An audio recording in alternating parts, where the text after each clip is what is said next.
我衷心祝願大埔雲福苑事故逝者安息，生者能夠早日走出悲痛，受影響嘅居民家屬可以好快回復平靜正常嘅生活。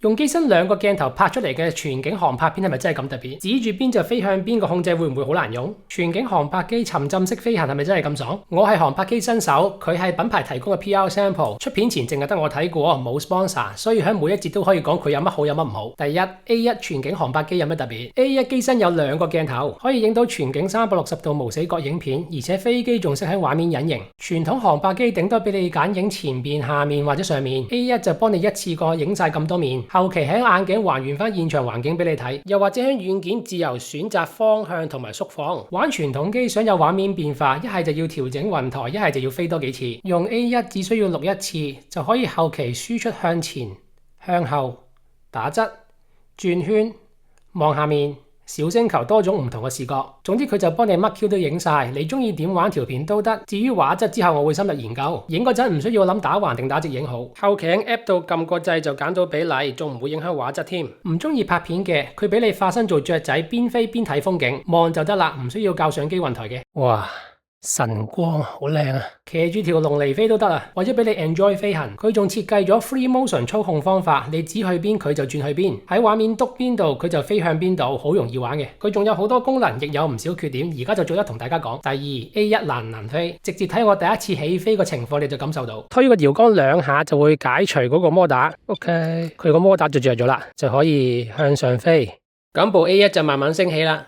咁而家咧就飛咗去 1.3 米啦，望下周圍先，望下右邊，望下左邊，望下下邊，咁啊順便撳埋錄影掣，咁而家就錄緊片啦，向上飛，推個搖桿上去。OK， 好，我就校咗最高咧係30米嘅，而家係26米，去到30米就應該停咗喺度噶啦。咁我又望下左，又望下右，哇，正喎，真係好似隻雀仔咁喎！而家你會見到而家我左右喐隻手嗰個遙控器咧，佢就會前進方向都唔同嘅。咁我撳油門啦，向前指向邊度，佢就會飛向邊度。呢個飛法好自然嘅，一路飛可以一路望，哇，係有少少暈嘅喎。而家就試下用個轉盤轉去另外一邊。就見到個 home point 啦，喺畫面見到 H 字就知道自己喺邊。咁如果我撳住油門掣，佢就翻嚟個 home point 上邊啦，都好清晰嘅。而家就應該響正我頭頂附近啦。我向下望，就望到我自己喺度啦。哇，真係好簡單喎，飛單。咁如果我想飛出去河邊咧，我只需要將隻手指住河邊呢個位，見到中間嗰個咁嘅多邊形咧，就係你要前轉個方向啦，衝出去，哇！好易上手，比想象中容易操控。呢個遙控器嘅設計應記一功，等陣會話你知點解。用隻手指住 H 嗰個大約去附近咧，再打油門咧，就可以翻去自己 home point 嗰度噶啦。當你第一次扮雀仔頭擰擰咁睇風景，你就會哇哇聲噶啦，因為真係好爽。哇，好神奇啊 ！OK， 跟住而家喺河上邊啦，望下邊。哇！真係好神奇啊！救命，有幾易飛？第一次仲摸熟緊啲操控，第二次已經冇乜諗過啲遙控啦，全程 enjoy 個飛行體驗，真係好似雀仔咁啊！轉彎，哇，正啊！去呢邊之後轉彎，轉呢邊，哇，好勁啊！我第一次玩要戴眼鏡先飛到個無人機，可能因為睇得好闊好清，操控又自然，所以冇乜難度，好快就可以玩得好放。dive 落去睇下咯。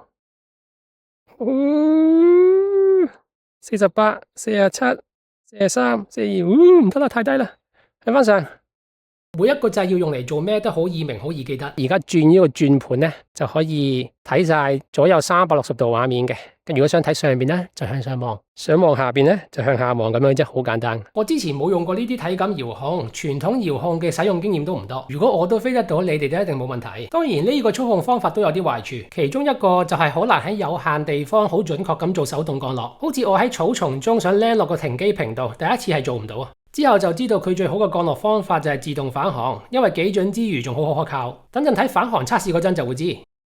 而家睇下第3開箱 Anti-Gravity A1 長續航套裝嚟嘅，個盒好巨型啊，裏面嘅嘢都唔少啊。張封箱膠紙有啲設計，打開，噔噔，可以 scan QR code 學點用，即刻見到個機袋，有少少味喎。掹膠紙條脷斷開咗，設計唔係咁好，等陣會再講個袋嘅。打開就一堆包裝，應該係機身眼鏡遙控電池。先抽出個機身，有個上面有絨毛嘅半硬盒保護住個機身嘅。等陣詳細睇佢。然之後就係眼鏡，眼鏡出嚟啦。後邊有個保護膠同埋有啲 menu 喺裏邊，有單先睇啦。跟住抽遙控出嚟，一攞，再攞就係遙控啦。之後就係電池，應該係連埋個充電管家，有啲重喎。呢嚿已經係電池啦，唔係啩？再攞埋個充電管家出嚟，裏邊有2粒電池。呢粒重啲大啲嘅係飛行眼鏡電池嚟嘅。充電管家裏邊先有2塊呢個飛機電池，另外一塊就喺嗰隻飛機上面。住空間啲嘢拎晒出嚟，再睇上面拉鏈網層。開電池掛繩 ，USB-C 去 C cable， 2塊環形配件寫住 L 同 R 嘅，一個黑媽媽嘅閃存伴侶，飛行眼鏡供電線，遙控器手繩，鏡頭幕布1塊，4 pack 後備螺旋槳，一共8塊，一條螺絲批仔。網格都睇完啦，但仲有就係袋手柄後邊仲有一 pack 說明書咁嘅嘢，裏邊好似有好多嘢，快速入門手冊、安全概要、歐洲飛行安全小冊子、Anti-Gravity Care 嘅宣傳單張、閃存伴侶嘅說明書、保修卡同埋 Anti-Gravity 貼紙2張。當然唔可以唔攞部機身出嚟啦，個保護盒真係保護到佢嗒嗒喊嘅喎。噔噔就係 Anti-Gravity A1 嘅真身啦。老實講攞出嚟有啲唔知點揸好嘅，呢度係鏡頭，呢度係鏡頭，呢度一堆 sensor， 跟住咧有勁多咁嘅螺旋槳喺度，裏邊係有咁多嘢㗎。係時候講下大家關心嘅。第4，影片畫質好唔好 ？A1 嘅相機最高影到全景 8K 30格嘅影片，粒 sensor 同 Insta360 X5 一樣大，拍片畫質可以理解做近似 X5 影出嚟嘅，但佢冇講裏邊有特別影像或者 AI 晶片，所以運動 HDR 慢動作呢啲功能都冇，畫面寬容度亦唔算高，更加冇乜嘢10bit顏色嗰啲，有嘅就係全景360度畫面覆蓋，俾你後期揀啱畫面視覺嚟睇或者嚟用，因為可以影完之後先喺 App 揀翻個畫面比例，唔會因為要 crop 而降低畫質。Lens flare 出現喺畫面嘅效果係咁嘅，部機就做得到完全隱形，但兩個鏡頭中間嘅接駁位有時都會睇得到。始終佢兩支鏡頭一個喺面，一個喺底，分得好開。受全景相機所限啦 ，A1 影出嚟嘅畫質唔會靚過 DJI 嗰啲無人機，影像規格亦未必啱專業航拍工作者對畫面細緻度嘅要求。但對於消費者 post 個人 IG 嘅話就夠靚噶啦，而且都幾好玩。情況有啲似 Insta360 嘅相機，大眾消費者 OK， 中意文 spec 或者專業用家咧就會揀翻其他牌子一樣。你睇到嘅都係輸出咗做平面影片之後嘅畫質比較。想睇用佢影出嚟嘅360影片直上 YouTube 嘅畫質，訂閱之後下邊留言360夠10個嘅話，我就會放幾條片上去。等陣會實測埋全景相片質素。而家睇翻硬件先。第5，機身設計係點嘅 ？A1 本身機身設計同普通航拍機差唔多，部機攞上手好輕，機身就都係用薄身嘅硬膠做，白色嘅。上面有品牌 logo， 呢度有個掣，呢度震騰騰呢個位上面有一支鏡頭，另外一邊有一支鏡頭，成 set 嘢咧都可以震嘅。接起咗之後咧，呢4隻掌咧係吊吊揈嘅喎。機頂靠側邊有散熱氣孔，正前面有2個鏡頭，中間有粒似係指示燈。機底有另外一個主鏡頭，呢度有另外一個鏡頭，有2粒好似 sensor 嘅嘢，下邊再有一粒鏡頭，上面嗰粒係 LED 燈。匿埋咗唔係好起眼嘅有2隻腳仔。機背就見得電池、micro SD 卡插頭同埋 USB-C 插頭，下邊仲有啲散熱氣孔。試下打開啦，咁樣開另外一邊，下邊嗰2隻都係咁樣打開，同埋咁樣打開。開完之後係咁嘅 size 嘅。機身側邊張貼紙好似示意叫你打開隻腳仔佢，係咪手動自己打開先啊？開咗佢先，接翻埋收入盒，先收好隻腳仔先，跟住咧就接下邊，哇，咔一聲喎，接埋呢邊，再接呢隻臂咁樣啦。接嗰陣你避免唔到長期手指都會篤到呢啲 sensor 同埋鏡頭啊，同埋啲螺旋槳會亂咁揈係有啲麻煩嘅，真係要慢慢習慣點樣揸住佢，咁樣揸住上面手指冇問題，但係下面啲手指咧就掂晒所有嘅 sensor 同鏡頭啦。你咁樣揸住咧，其實係揸住4隻螺旋槳嘅，唔係咁好。So far好似揸住下邊嗰2條臂咁樣揸住係最好嘅。但係咧，啲螺旋槳都係會揈。老實講，揸佢上手係幾難 handle 嘅。係時候講下第6全景航拍片嘅優缺點。A1 影出嚟嘅全景航拍片有咩優勢？當然係一片多用啦，向前、向後、向下望、打側望、Tiny Planet 全部都可以用同一條片整出嚟，然後影一條片就可以輸出直片同橫片放喺唔同平台分享。先拍片，後期喺 App 度取翻景。飛緊嗰陣唔需要諗點取景，可以專注欣賞附近嘅風景，又唔會錯過任何精彩時刻。例如呢啲雀仔飛過，副作用係容易影咗好多片，而且 file size 好大。通常一飛上去就直接錄影錄到尾，啲片5至10分鐘長，個 file 就有成10 G 大㗎啦。如果你喺地面都唔中意用360相機影嘢，我唔覺得360航拍片會對你有咩吸引力。睇下佢嘅好特別嘅第7遙控器上面有乜嘢掣。A1 個體感遙控器個外觀好特別，睇下遙控成嚿嘢用硬膠做嘅，大部分都係白色，呢度有黑色，有少少紅色掣，呢度有個掣，個控就好輕身嘅，咁你亦都好好揸手，咁樣揸住手柄，食指啱啱放張 trigger 掣上邊，好容易撳到。呢度有個轉盤，有個影相掣，有個錄影掣，有個紅色掣，呢度有個推光向上向下，側邊呢度有個開關掣，呢度有個白色掣，呢度有個 trigger 掣，另外呢邊都有個掣，有個掣，呢度都有個推掣，上面寫住 CNS 3個模式俾你咁樣推去選擇，用嚟控制3個基本飛行模式，等陣會有效果片睇。下邊有 USB-C 充電頭同埋穿手繩嗰2個窿，上面呢2個位係黑色帶反光個膠做嘅，個樣似係一隻 mon 又或者係紅外線嘅窗口。第一次見咁容易穿得過嘅手繩窿，穿完條繩 fit 晒，知道佢有咩掣啦，咁點用呢？第8，點樣控制 A1 全景航拍機？首先我覺得佢哋落咗好多心機去做到佢好易用，個推杆控制升降，呢一支杆亦都係向上向下嘅喎，向上推咧就向上飛，向下推咧就向下飛。Trigger 掣就俾油門，撳實咧就向前飛，見到啊？飛緊啦而家，要轉方向手指指就得啦。你用遙控器指住邊個位，部機就會向邊個位喐，轉左轉右。用呢個方法操控係好自然嘅，一路俾油門，一路指向嗰個位，無人機就飛向嗰個位。上機身自轉就用上邊嘅轉盤，方便你將機頭對向你想去嘅方向。轉呢邊，無人機就自轉呢個方向，轉另外一邊。上一邊飛一邊爬升，一邊俾油門，一邊提高隻手，佢就會向前同埋上飛。見啦，上一邊飛一邊下降，一邊俾油門，一邊放低隻手，就會向下飛。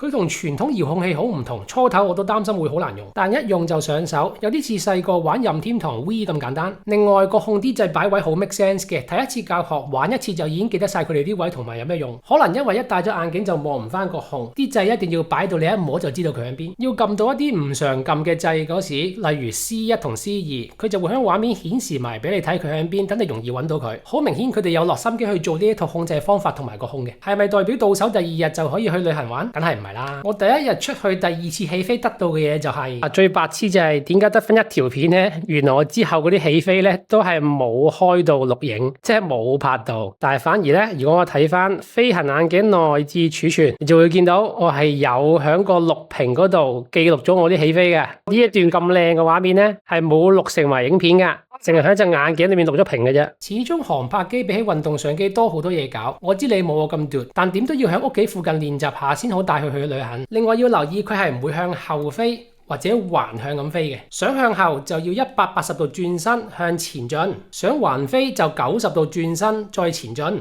就好似隻雀仔咁，淨係會向前飛，唔會後退同埋橫向飛。對避障功能都有啲幫助。等人睇安全功能嗰陣就會知道。飛開傳統無人機嘅人可能會唔習慣，冇飛過嘅話，呢一種控制方法係 make sense 嘅，而且比較易入手。如果你鍾情傳統遙控方法嘅話咧，唔好意思啦，佢唔啱你。而家嚟睇下第9飛行模式有咩選擇。A1 有3個飛行模式俾你揀，喺遙控器呢個位拍去揀。N 係 normal， 俾你穩定準確咁去控制。而家係 normal 嘅。向前飛之後轉彎，係啊，轉一個大啲嘅彎俾大家睇下，係啊，咁呢個就係 normal 啦。S 係 sport， 俾到你最高水平飛行速度。sport 模式即係一個快速飛行嘅模式啩，我估。向前，啊，聽到個螺旋槳已經快咗啦，轉彎係靈敏好多嘅，好快就飛咗上去60米啦，落翻嚟。又嚟係咪 ？C 係 cinematic， 俾你影到最順暢嘅影片，但飛行速度最慢。Cine 模式向前，哇，慢好多喎 Cine， 你會見到佢個速度大約係3米每秒，俾你拍片用啊！果然係，我係屬於會中意享受風景嗰種人，所以應該長期會 keep 住喺 N mode normal 度嘅。但係用 cinematic 模式拍出嚟嘅片又真係好 smooth 好靚嘅，啱晒中意拍嘢嘅人。Sport mode 最快就每秒16米，夠唔夠用就睇你自己啦。佢都有個 FPV mode 俾你扭動手腕去代替成個人轉去轉彎，仲可以扮鬼扮馬。轉做 FPV 模式，打開虛擬座艙，跟住條龍就出現啦。哇，好高啊！睇下條龍，我揸住條龍飛緊啦，而家見到啊，幾型，好正啊！騎緊條龍。係幾好玩嘅，呢條龍都幾得意嘅。睇下另外一件重要嘅配件，第10飛行眼鏡設計。A1 嘅飛行眼鏡設計好 cyber 咁嘅樣，咁因為唔需要飛上天啦，所以佢實淨好多嘅。咁啊正面有2塊鏡片啦，我叫佢咁啊撕咗貼紙先。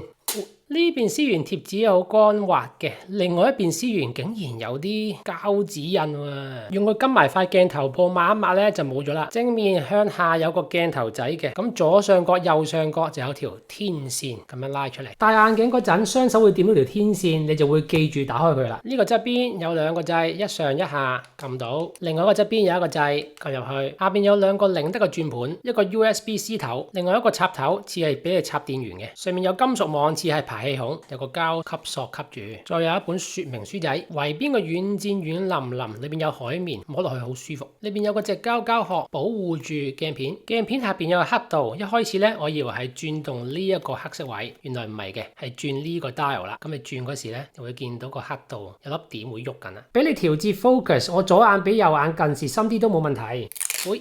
呢邊仲有 micro SD 卡插槽，可以用嚟錄低喺個 mon 見到嘅嘢，唔插卡都得，因為佢內置30G 儲存空間。相機錄緊嘅嘢同埋眼鏡錄緊嘅嘢係獨立嘅，各有各錄。有塊直膠遮住個鼻托位，有啲產品參數同埋資訊放住喺裏邊。條頭帶有尼龍部分同埋有橡筋部分，橡筋部分咧都係用魔術貼打開嘅。頭帶同眼罩中間咧都係用魔術貼快拆設計，即係條頭帶可以拆落嚟。我諗係污糟咗爛咗都可以換到啩。自重340g電咧就外置掛頸嘅，所以帶住嚟飛都唔覺得重。眼鏡條電完線個插頭係特製嘅，唔係標準 USB-C， 唔見咗個話喺出邊揾唔到，一定要喺原廠配翻。不過我明白點解佢要咁做。呢條線其中一個頭側邊有個鎖嘅，插入嚿電池度嗰陣咧會鎖埋，所以好緊好安全。另外一邊個圓頭插入眼鏡之後咧，佢係緊過普通 USB-C， 加埋呢一條咁嘅帶喺度頂住咧，所以都好安全。玩咗咁多次，我覺得佢好穩陣。我諗冇人想飛下想甩線啩。裏面仲有風扇去幫助散熱同埋除霧。平時唔用可以甩翻呢個直膠膠蓋去保護裏邊嘅鏡片。呢個膠罩咧可以繼續用翻嘅，保護下個海綿位咯。呢張咁特別嘅說明書講咗一堆嘢，講完內邊啦。講下裏面啦，第11飛行眼鏡裏邊有乜嘢睇？A1 副飛行眼鏡係個200寸等效嘅熒幕，喺正方形嘅畫面睇風景、較設定、預覽飛行畫面，你望嘅方向可以同飛機前進嘅方向完全唔一樣。你擰個頭唔會轉埋部飛機，佢淨係會跟住遙控器指向去轉。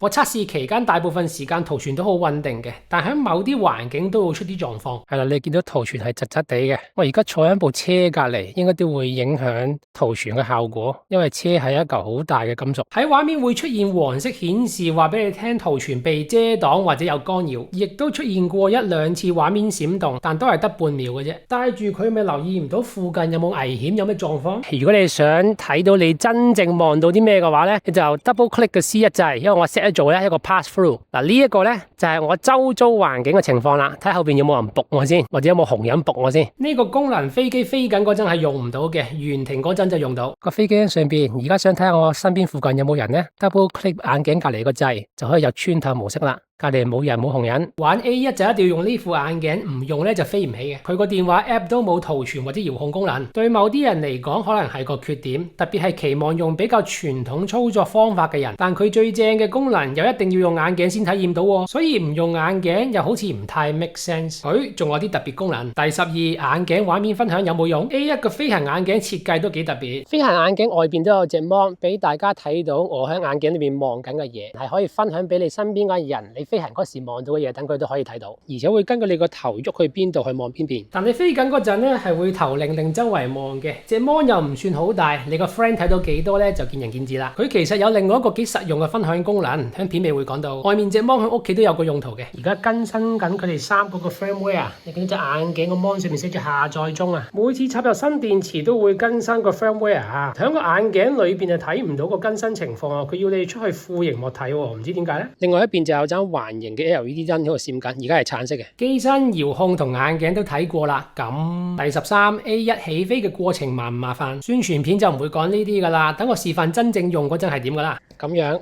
再咁樣放喺地下，拉出4條臂，第2條、第3條同埋第4條，開機撳再撳實。你會見到個腳仔伸咗出嚟啦，見唔見到？原來唔使自己用手拉出嚟嘅，攞出副眼鏡，將裏面個保護鏡抽走咗，將條通電線咧咁樣穿過呢度，再走到去下邊就可以插電啦。插好飛行眼鏡嚿電，開埋佢，戴埋飛行眼鏡，伸出兩條天線，跟住到打開遙控器啦。呢個開關掣，撳一下再撳實。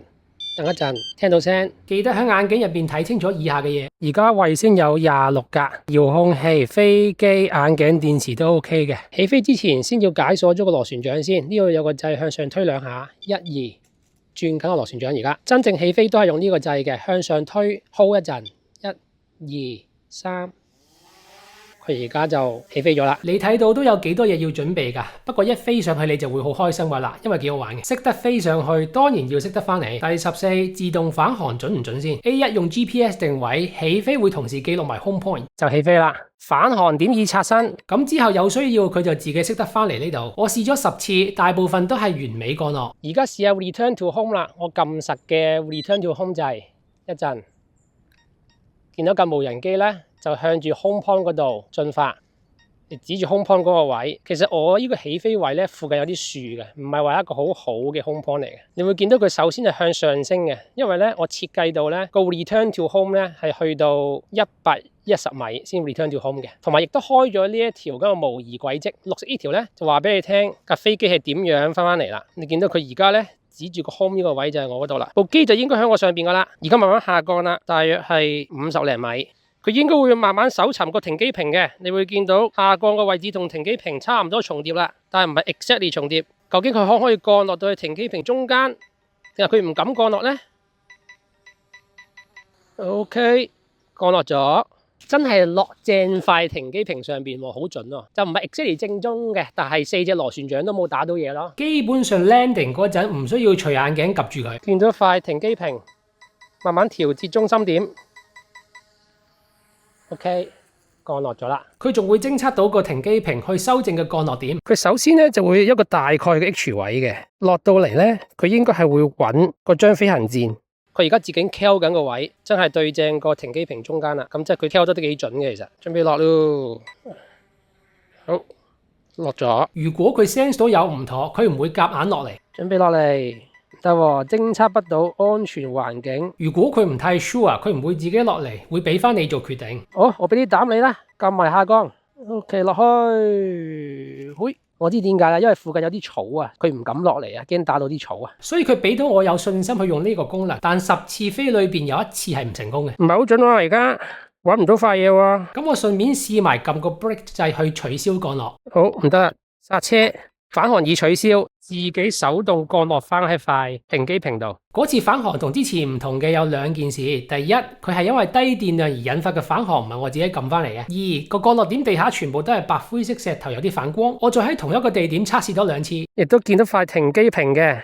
今次就準啦，應該就唔需要問 permission 都會自己降落噶啦。2次都係 perfect landing， 我唔知點解第一次唔得啦。飛10次9次完美，得1次 landing 歪少少，佢都俾到信心我以後用佢呢個方法去降落。點解呢個信心咁緊要？頭先講過 A1 係唔會向後飛同埋側向飛嘅，咁其實增加咗手動降落嘅難度嘅。而家每一次都撳掣自動返航就得啦，乜都唔使學。我哋講下配件啦。第15 A1 必買嘅配件，個人認為跟機可以買埋原裝呢個停機坪，佢幫到你做到升降，就係一張幾硬淨嘅 launch pad 啦，嗱咁樣有2摺，之後咧打橫仲有一個對摺，顏色一邊係橙黑色，另外一邊係藍黑色。因為 A1 機底都有魚眼鏡頭，隻腳仔打開咗咧，亦都唔算好高，所以你唔會想放佢喺草地、沙地、泥地上面嘅。用咗佢自動返航會 land 得更加準確。係咪一定要買原裝嗰塊？唔係嘅，但原裝嗰塊摺完啱好可以攝喺保護袋後邊嗰格度，好方便。放咗入邊唔係好壓位，同埋原裝呢塊先有降落點修正功能咯。除非你好似我咁仲用緊插 Lightning 頭嘅 iPhone， 如果唔係咧，我就唔建議買呢嚿閃存伴侶，因為佢嘅 app 已經食到普通 USB-C 讀卡器裏邊嘅影像，所以唔一定要買原裝。要用舊啲嘅 iPhone 剪片就冇辦法啦，有閃存伴侶係好啲嘅。後備螺旋槳啊、電池嗰啲就自己識睇噶啦。飛飛下，萬一出事會點樣？第16，安全功能齊唔齊？ A1 前進嘅方向同你望緊嘅方向可以完全唔一樣嘅，所以佢都有啲功能去提高安全性。首先就係熒幕裏邊嘅輔助視窗，眼鏡呢邊嘅主畫面咧係俾你睇到飛機嘅全景鏡頭望到啲乜嘢嘅。你見到不時咧都會上面有個視窗仔喺度噶，其實佢係一個輔助視窗嚟嘅。譬如而家咧就顯示緊我個遙控器指住咩方向啦。當你望住機頭方向，隻手揸住遙控器，亦都指住前邊咧就冇視窗嘅。咁但係如果飛飛下，你突然間想飛去後邊咧，你隻手就會揸住遙控器向後指。咁但係你個頭咧仲未擰嗰時咧，你會見到主畫面係冇變嘅，但係個細視窗咧就會顯示俾你睇到你指住嗰個方向有啲乜嘢啦。咁就可以幫助到你知道你會唔會指到去一個位置係會撞樹啊各樣咁樣啦。另外一個用法就係你望住亦都指住前邊啦，突然間咧想望向另外一邊，我一擰個頭喺側邊，你會見到個細視窗就出現啦。細視窗就顯示俾你睇你而家手指住嗰個位置，即係機頭嗰個方向。翻嚟就冇咗噶啦，又試下嗱，我而家望去左邊，佢即係話俾你聽，就算你向左邊望風景嘅話，佢都會俾你睇到機頭前邊指住啲乜嘢咯。咁你如果真係要撞樹之前，最少都有啲嘢睇到。實際用係點嘅咧？嗱，我而家望住下邊睇下啲樹啦，但係個細窗仔話俾我聽，個飛機望住個方向喺邊度。咁當然唔可以淨係靠呢個 window 仔啦，佢都有防撞功能嘅。機身正面有視覺避障 sensor， 令佢唔會撞埋啲嘢度。睇下避障得唔得啦？而家衝埋啲樹度。咦，剎停喎，唔喐喎。OK， 你見到佢發現附近有障礙物就會響，越近障礙物就響得越急，而且仲會閃添。衝埋喺樹度，1、2、3，去樹。剎停咗啦又，佢 sense 到有障礙嘅話就會剎停噶啦，然後就 hover 喺度。機底有視像同埋紅外線 sensor 去及實下邊嘅障礙物，向下飛或者降落嗰陣都唔需要擔心，因為佢唔會向後飛或者側向飛，所以機身側邊同埋後邊都唔需要有 sensor。但佢機頂都冇喎，所以應該唔太適合喺上面有好多遮擋嘅地方去飛。冇信心嘅可以考慮加螺旋槳保護器咯，但加完之後會影響個重量。真係夠唔好彩，炒機整花咗個鏡頭，都可以買翻呢個備用鏡頭自己換嘅。玩嗰陣其實靠晒個飛行眼鏡去睇嘢，佢都有個安全功能。如果你用下副眼鏡覺得有啲蒙咧，可能係有霧啊，你入去設定呢度撳眼鏡除霧，咁佢就會打開眼鏡裏邊個風扇咧，將啲霧咧打散佢嘅。咁而家清咗啲啦。電量跌到某個位咧，佢自己就會啟動自動返航噶啦。正如電池緊足夠返回航點，無人機將自動返航，3秒、2秒，由得佢自己翻屋企啦。試下1秒，佢而家就向住 H 進發啦。你見到個自動返航咧，係會根據住個電池當時嘅情況啊、溫度啊、距離啊、高度啊，自己計算幾時要返航嘅。眼鏡同飛機斷線失去聯絡，佢都會自己啟動自動返航嘅。我就試過一次啦，畫面突然黑晒，當時係有啲嚇親嘅。不過一駁翻有畫面嗰陣，就見到佢自己翻緊嚟啦，所以最後都冇問題。講下佢嘅物理保護啊，第17保護盒同個質袋好唔好用 ？A1 跟機嚟咗個保護盒，上邊有品牌 logo， 呢個設計係凹咗落去嘅。其實咧就係俾你放呢一部無人機上去。連埋隻腳仔咁樣咧，就好穩定咁放咗喺上邊啦。側邊啊，你見到佢啲布料係有少少毛嘅，咁啊半硬盒啦，你捏落去咧係有少少 flex 嘅，撳得腍少少，但係都幾實淨嘅。開口呢個位有條橡筋帶咁拉出嚟，就可以打開佢噶啦。裏邊做啱晒位俾佢啦，我估鏡頭就對呢邊啦。我將部機咁樣打橫放落去，收翻埋佢，鎖翻。隻鏡裏邊咧就唔會響嘅，size 都算適中啦，唔係好大部。帶咗佢出去飛咁多次，發現佢除咗夠硬淨，最好就係比較容易開同埋閂，亦都冇拉鏈，唔怕整花相機鏡頭。睇埋個保護袋啊，個袋係咁個樣嘅，呢度有 anti-gravity logo。睇埋袋個側邊，袋個後面，袋個下面，另一個側邊。你出去飛要用嘅嘢都可以擺晒入去，好好整理。影就影完啦，大家都會關心嘅係第18難唔難睇翻啲片？A1個飛行眼鏡可以用嚟睇翻飛機影嘅片。相冊呢度。撳一下，咁而家係影片個 source 咧就係無人機 SD 卡，咁我撳入去就應該會播翻第一條起飛片噶啦，係啦，起飛冇聲噶喎，原來係，咁亦都可以用隻眼鏡咁樣睇360度畫面啦。唔想開着部飛機去嘥電，冇問題。我將無人機裏邊將 SD 卡掹咗出嚟，插張眼鏡嗰個 SD 卡槽度，之後入去相冊，你入去飛行眼鏡 SD 卡，咁你就會見到用無人機拍嗰條片噶啦，見到啦。向下邊準備起飛啦！起飛！你啱啱見到錄屏出嚟嘅畫面白晒，係個 bug 嚟嘅。實際睇顏色正常冇問題，所以唔使擔心。咁個好處咧就係錄完之後直接將張卡搬過嚟就有得睇啦，唔需要等慢慢傳送檔案，亦都唔需要用無線咁睇，快好多嘅。用電話無線連接 A1 開個 app 睇翻都得。着機之後打開 Anti-Gravity 嘅 app， 揀快速傳輸，之後撳連接，佢就會揾到隻 A1，撳連接。跟住撳埋 join，咁就連咗。下邊 menu 揀呢個相簿，撳一下，呢條呢，就係我拍嗰條無人機360影片，用讀卡器將飛機記憶卡插入電腦、電話、iPad 睇片當然得啦。而家講下電量，第19，一粒電夠唔夠玩？標準電飛到23分鐘到，大電飛到36分鐘到，唔算特別標青，但佢錄一轉就可以出到唔同角度嘅片，代表用佢嚟飛一轉，等於傳統航拍機飛幾轉，某程度上嚟講係慳電咗嘅。試埋抽嚿電池出嚟啦，電池呢邊同呢邊都有個掣，應該係撳住呢度位抽，順便可以睇埋拆咗電裏邊係咩樣噶啦。咁樣嘅嚿電池咩樣呢？呢一邊冇乜嘢嘅，側邊有啲設計，後邊有個掣撳得落去，後邊應該係4盞指示燈，另外一邊嘅設計差唔多，都係有個掣，正面咁嘅樣嘅。插電有字呢邊向上推入去。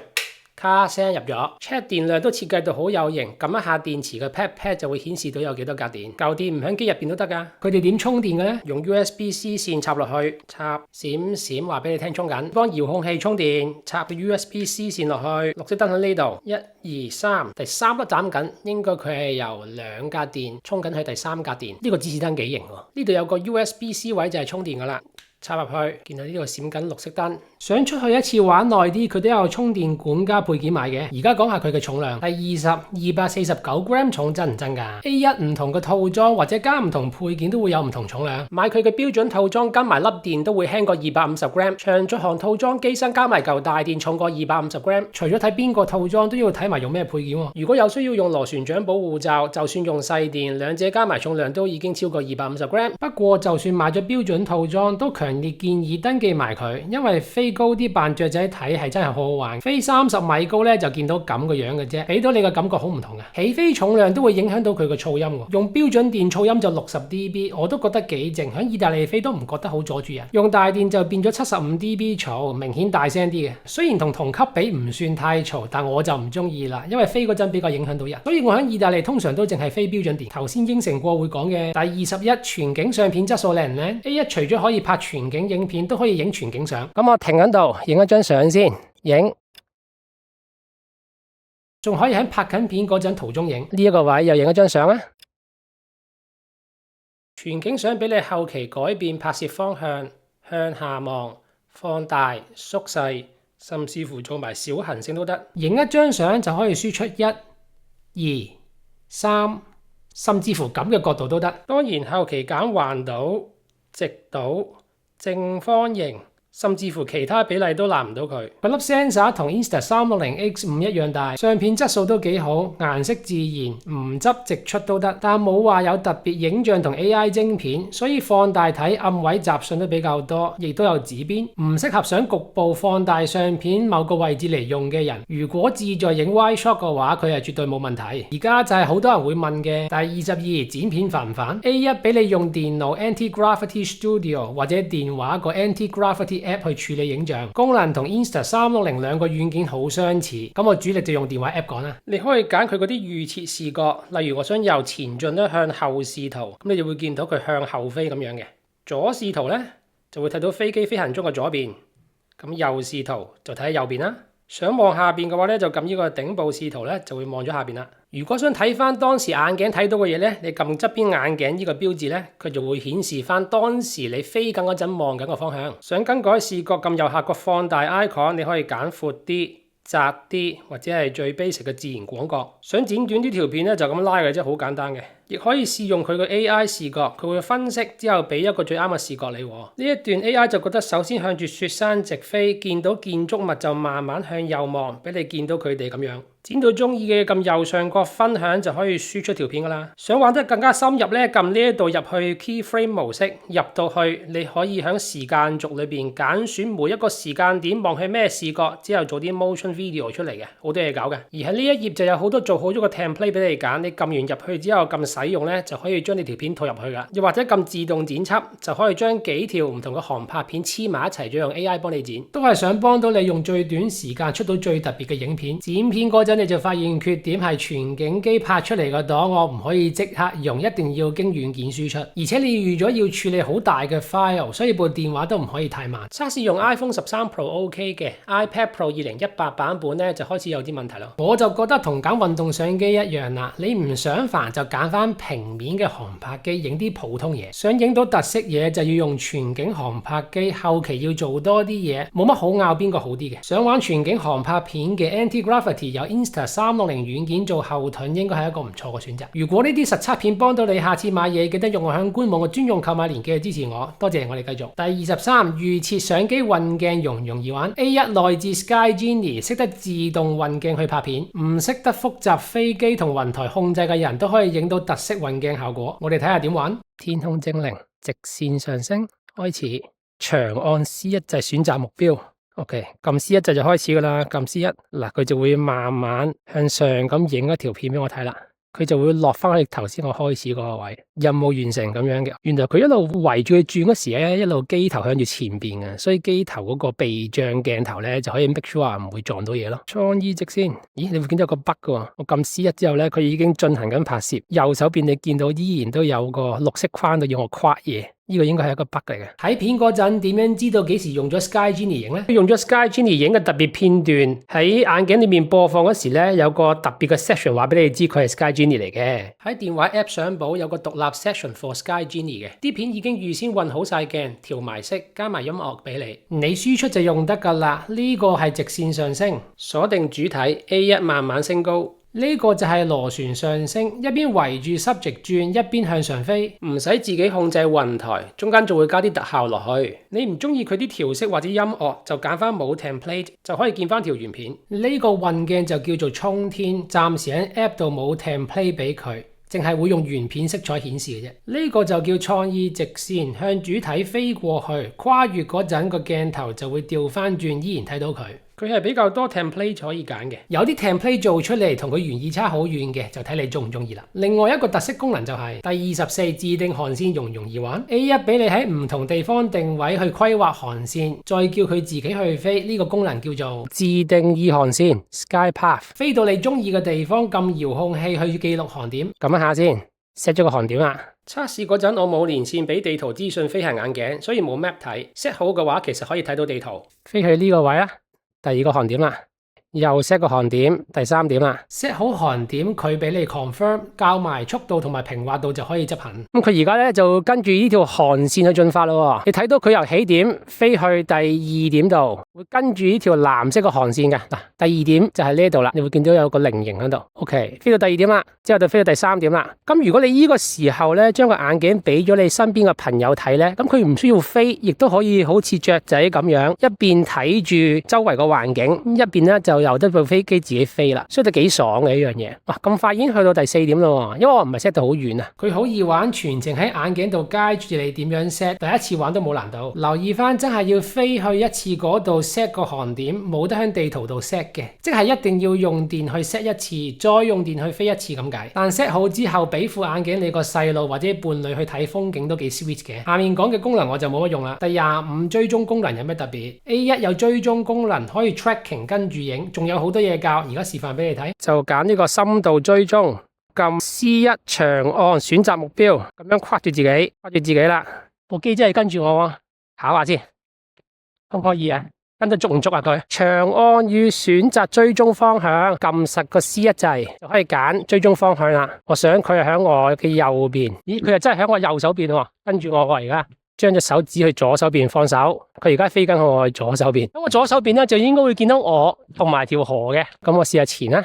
好聰明喎，佢唔需要慢慢褪後嘅，因為360咧全景鏡咧個機頭指住前邊都可以追蹤我影到我。所以佢哋話機身 pad 唔需要有 sensor 都有啲道理。環繞跟蹤咁犀利，都幾得意喎呢個功能。如果我當我係踩緊單車嘅話，一邊向前進，部機係跟住我飛，跟住仲識得自己圍住我轉圈，都幾得意啊！用呢個 Mode 拍嘅片喺 app 度打開會多咗個藍色嘅視覺選擇，撳咗入去之後，時間軸上邊顯示藍色部分就有追蹤個 part，亦識得幫你將 track 緊嘅主體 keep 住喺中間，好易玩。但我都有責任提醒翻你，第26品牌同埋售後服務。雖然 Anti-Gravity 係 Insta360育成出嚟嘅一個品牌，但佢始終係新牌子，生產質素、耐用程度、售後服務做成點咧，都有待時間去證明嘅。我分享嘅係同佢共處1個月之後嘅體驗，大家不妨參考多啲唔同語言嘅 content 去了解更加多。航拍機結構用法同運動相機都好唔同，售後服務會更加重要，最好自己睇翻官網寫嘅保養條款啦。佢都俾你額外購買 Anti-Gravity Care， 撞爛、飛走、跌落水或者正常耗損都會有額外保障。對佢有咩問題，